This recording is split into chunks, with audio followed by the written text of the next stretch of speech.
आप देख रहे हैं न्यूज नाउ 24/7। ताज़ा खबरों के लिए हमारे साथ बने रहें। पश्चिम बंगाल की राजनीति में तृणमूल कांग्रेस के अंदरूनी विवाद को लेकर सियासी घमासान तेज हो गया है। टीएमसी सांसद कीर्ति आजाद ने रीता ब्रत के नेतृत्व वाले बागी टीएमसी गुट को चुनाव आयोग से 10 जुलाई तक जवाब दाखिल करने की समय सीमा मिलने पर तीखी प्रतिक्रिया दी।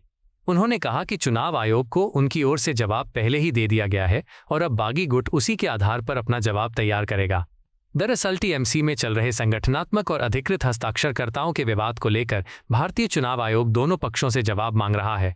रीता ब्रत के नेतृत्व वाला गुट पार्टी के चुनाव चिन्ह और संगठन पर दावा कर रहा है, जबकि आधिकारिक टीएमसी नेतृत्व इन दावों को खारिज कर रहा है। आयोग की सुनवाई के नतीजे का असर पार्टी के चुनाव चिन्ह और आधिकारिक मान्यता पर पड़ सकता है। मुझे तो समझ में नहीं आ रहा कि तारीख क्यों दी जा रही है। जिस दिन परीक्षा का दिन होता है उस दिन परीक्षा की जाती है। कोई परीक्षा फेल तो नहीं हुई है। ईसीआई भी क्या पेपर लीक की तरह है।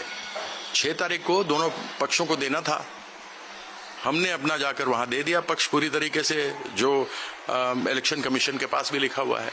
अब इलेक्शन कमीशन ने हमारा जो जवाब है वह दूसरे पक्ष को दे दिया, तो हम साफ ही कह रहे हैं कि बीजेपी के साथ मिलकर ये काम कर रही है और 10 दिन का उसको समय दे दिया।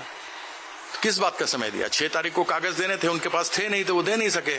अब हमारा जवाब देखकर वो कोई जवाब देंगे और इलेक्शन कमीशन उस मुताबिक उसको बनाएगा। तो यह तो स्वतः स्पष्ट है कि सब मिलकर के खेल रहे हैं और तृणमूल को नष्ट करना चाहते हैं।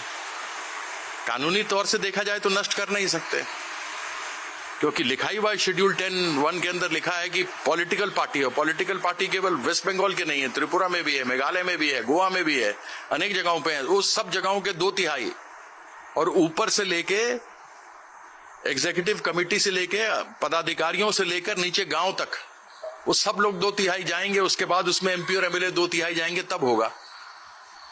उसको एक और मर्ज करना पड़ेगा, तब जाकर उसे माना जाएगा। तो विधायक तो कहते हैं कि हम अलग से लड़ेंगे, बंगाल में ऑपोजिशन पार्टी की किरदार निभाएंगे। यहां कहते हैं कि हम एनसीपीआई कोई मरी हुई पार्टी है, उससे जुड़ गए, कहते हैं कि हम इनको सपोर्ट करेंगे।